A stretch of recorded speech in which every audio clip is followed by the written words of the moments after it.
Good morning students. आज का topic हमारा है characteristics of various types of solids. आज हम सॉलिड्स के टाइप्स की करेक्टरिस्टिक्स पढ़ेंगे। तो सबसे पहले हम ये जानते हैं कि सॉलिड्स के टाइप कितने होते हैं। दो होते हैं, क्रिस्टलाइन एंड अमरफस सॉलिड्स। और क्रिस्टलाइन सॉलिड्स के भी कुछ पार्ट होते हैं आपका इसमें टेबल में दे रखा है।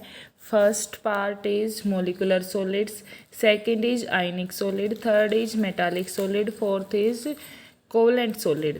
अब इनके पार्ट आते हैं आपके, इनके बारे में डिटेल में स्टडी करोगे। मोलिकुलर के भी आपके तीन पार्ट हैं, non polar, polar and hydrogen bonded.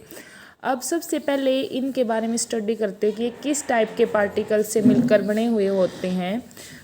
जो मोलिकुलर सॉलिड्स हैं उसमें आपके तीन टाइप है, non polar, polar, hydrogen bond. आपको पता चल रहा है नॉन पोलर यानी कि जिनके बीच में पोल क्रिएट ना हो, उस जो भी वो मॉलिक्यूल्स होंगे आपके, वो क्या होंगे, आपके नॉन पोलर सॉलिड्स में आएंगे। लाइक क्या हो जाएंगे आपके नोबल गैसेज, आपके नॉन पोलर मॉलिक्यूल्स जितने भी हैं, एटम्स हैं नोबल गैसेज के, या फिर small covalent molecules like hydrogen H2 molecule है, स्मॉल है, कोवलेंट बॉन्ड होगा इनके बीच में।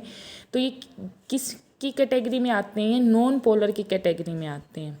सेकेंड थिंग, पोलर के बारे में अगर हम बात करें तो पोलर मॉलिक्यूल्स ही होंगे। एक आपका इसमें पोल क्रिएट करने वाले होंगे, पोलर मॉलिक्यूल्स जिनके बीच में पोल होगा, हाइड्रोजन बॉन्डेड। अब आपको पता है हाइड्रोजन बॉन्डिंग आपने 11th क्लास में पढ़ी है। तो जो हाइड्रोजन बॉन्डिंग है उसमें एक हाइड्रोजन का तो होना ज़रूरी है, बट उसके साथ साथ उससे मोस्ट इलेक्ट्रोनेगेटिव एलिमेंट का होना ज़रूरी है। और मोस्ट इलेक्ट्रोनेगेटिव एलिमेंट हमारा टेबल में कौन सा है, फ्लोरीन। उसके बाद ऑक्सीजन, उसके बाद नाइट्रोजन। तो ये जो आपके चार एटम्स हैं ये क्या करते हैं, हाइड्रोजन बॉन्डिंग शो करते हैं। तो इसलिए हाइड्रोजन बॉन्डेड सॉलिड्स के लिए आपके ये चार एटम्स होने ज़रूरी हैं। आयनिक सॉलिड्स में पॉजिटिव एंड नेगेटिव आयंस। आयनिक का पता है आयंस फॉर्म में कन्वर्ट करोगे पहले, पॉजिटिव और नेगेटिव में, फिर उनको कंबाइन करोगे तो आपका क्या हो जाएगा, आयनिक सॉलिड्स बन जाएगा। मेटालिक सॉलिड्स, नेम से ही पता चल रहा है इसमें क्या होंगे, आपके मेटल्स होंगे, यानी कि positive ions in a sharp delocalized electrons. इसमें आपकी जितनी टोटली मेटल्स आती हैं वो क्या होती हैं, आपकी मेटालिक सॉलिड्स। कोवलेंट और नेटवर्क, कोवलेंट से पता चल रहा है कि आपके क्या होंगे जनरली कोवलेंट वाले। तो आपके कोवलेंट बॉन्ड कौन बनाता है, नॉन मेटल्स। तो इसमें जनरली नॉन मेटल्स यूज करोगे। हाँ जी, अब आ जाती है अट्रैक्टिव फोर्सेज की कौन कौन सी होगी। नॉन पोलर है तो नॉन पोलर के बीच में इतनी ज़्यादा फोर्स ऑफ अट्रैक्शन नहीं होती। तो इसमें जो सबसे वीक फोर्सेज है वो होती है। और वीक फोर्सेज कौन सी होती हैं, डिस्पर्जन और लंदन फोर्सेज। वीक फोर्सेज कौन सी होती हैं, डिस्पर्जन और लंदन फोर्सेज। नेक्स्ट है पोलर में डाइपोल क्रिएट होते हैं। तो इनके बीच में कौन सी फोर्सेज होंगी, डाइपोल इंट्रैक्शंस। नेक्स्ट है हाइड्रोजन बॉन्डिंग। तो हाइड्रोजन बॉन्डिंग आपको पता ही है कि हाइड्रोजन और ऑक्सीजन के बीच में हाइड्रोजन बॉन्डिंग होगी, हाइड्रोजन और फ्लोरीन के बीच में भी हाइड्रोजन बॉन्डिंग होगी। नेक्स्ट सॉलिड आता है आयनिक सॉलिड्स में 10th क्लास से आप पढ़ते आ रहे हो कि आपका आयनिक सॉलिड्स में कौन सा प्रेजेंट होगा, स्ट्रॉन्ग इलेक्ट्रोस्टैटिक और कूलम्बिक फोर्सेज। मेटालिक सॉलिड्स में मेटालिक बॉन्डिंग होगी, कोवलेंट में आपकी कोवलेंट बॉन्डिंग होगी। एग्जाम्पल्स से क्वेश्चन बहुत ज़्यादा आते हैं, एग्जाम्पल्स दे देंगे आपको और ये पूछ लेंगे किस टाइप के सॉलिड का एग्जाम्पल्स हैं, ये पूछ लेंगे इसमें किस टाइप की फोर्सेज एग्जिस्ट करती हैं। तो ये आपको पता होना चाहिए। जो सॉलिड CO2 है, आर्गन है, H2I2, CCl4, मीथेन, ये सब नॉन पोलर में आती हैं। HCl, SO2, इसमें आपके पोल्स क्रिएट हो रखे हैं तो ये पोलर में आएंगे। आइस H2O, इसमें क्या है, हाइड्रोजन बॉन्डिंग है। इसमें अगर मैं एग्जांपल लगा के चलूँ, हाइड्रोजन फ्लोराइड भी हो जाएगा, अमोनिया भी हो जाएगा।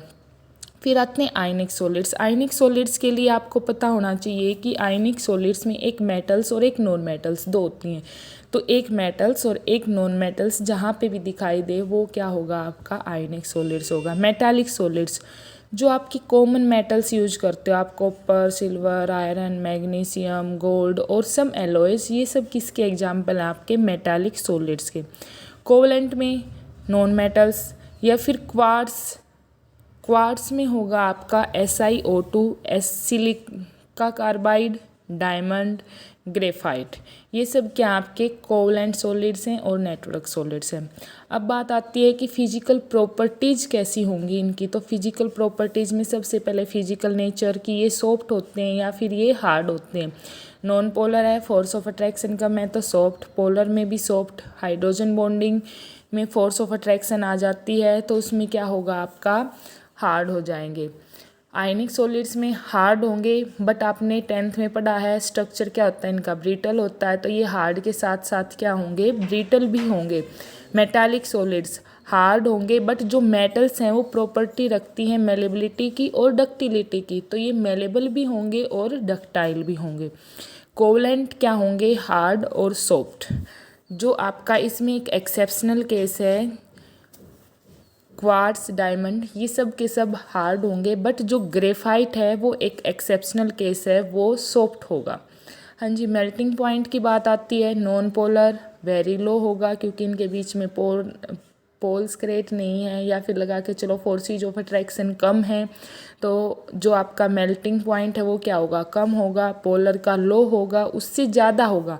देखो नॉन पोलर से ज़्यादा होगा, बट आपका नॉन पोलर का कम होगा पोलर से, और पोलर का नॉन पोलर से ज़्यादा होगा, बट इतना ज़्यादा नहीं होगा कि आप उसको हाई बोल सको। हाइड्रोजन बॉन्डिंग का भी लो रहेगा। आयनिक सॉलिड्स का वेरी हाई होगा क्योंकि इसमें आयंस कंबाइन हुए हैं। मेटालिक सॉलिड्स का मॉडरेट रहेगा और इसका रेंज में लाई करेगा 800 to 1000 केल्विन। कोवलेंट का हाई होता है। अब देखो कोवलेंट का हाई क्यों होता है मेटालिक सॉलिड्स की बजाय, क्योंकि मेटल्स के बीच में जो बॉन्ड की फॉर्मेशन होती है ना वो ऐसे होती है, बट जब कोवलेंट बॉन्ड की फॉर्मेशन होती है ना वो ऐसे होती है, तो इस बॉन्ड को इजीली से आप ब्रेक नहीं कर सकते। कोवलेंट बॉन्ड को आप इजीली से ब्रेक नहीं कर सकते, और जो मेटालिक है इस बॉन्ड को आप इजीली से ब्रेक कर सकते हो as comparison to covalent bond. तो इसलिए जो कोवलेंट बॉन्ड है उसका मेल्टिंग पॉइंट क्या होता है, ज़्यादा होता है किसके कंपैरिजन में, मेटालिक सॉलिड्स के कंपैरिजन में। बाइंडिंग एनर्जी दे रखी है लेस देन 40 होगी मोलिकुलर की, 400 से 4000 होगी आयनिक सॉलिड्स की, मेटालिक सॉलिड्स की 70 से 1000 होगी, और कोवलेंट और नेटवर्क सॉलिड्स की 150 से 500 होगी। अब जो क्वेश्चन पूछा जाता है एक इलेक्ट्रिकल कंडक्टिविटी से भी पूछा जाता है। इलेक्ट्रिकल कंडक्टिविटी से क्या पूछा जाता है कि ये आपके इंसुलेटर हैं या फिर कंडक्टर हैं, या फिर ये किस स्टेट में इंसुलेटर हैं और किस स्टेट में ये कंडक्टर हैं। तो आपका जो मोलिकुलर है वो इंसुलेटर रहते हैं, आयनिक सॉलिड्स हैं इंसुलेटर होंगे सॉलिड स्टेट में, क्योंकि सॉलिड स्टेट में उनके पास फ्री आयंस नहीं होते, बट वो मोल्टन स्टेट और एक्वस सॉल्यूशंस में वो आयंस रिलीज कर देते हैं, उनके पास फ्री आयंस हो जाते हैं। तो मोल्टन स्टेट में और एक्वस स्टेट में वो क्या होंगे, इलेक्ट्रिसिटी के कंडक्टर होंगे। मेटालिक सॉलिड्स आपको पता है मेटल्स के पास लूजली आयंस होते हैं, यानी कि लूजली इलेक्ट्रॉन होते हैं, तो वो क्या होते हैं, good conductor of heat and electricity.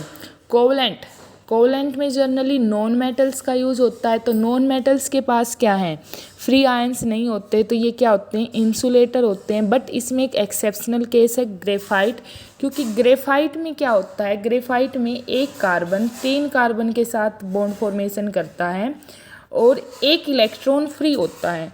तो इस फ्री इलेक्ट्रॉन के कारण ये जो ग्रेफाइट है ये क्या करता है, इलेक्ट्रिसिटी को कंडक्ट कर लेता है, इसलिए ग्रेफाइट को कंडक्टर बोला गया है, और बाकी के जो कोवलेंट सॉलिड्स हैं उनको इंसुलेटर बोला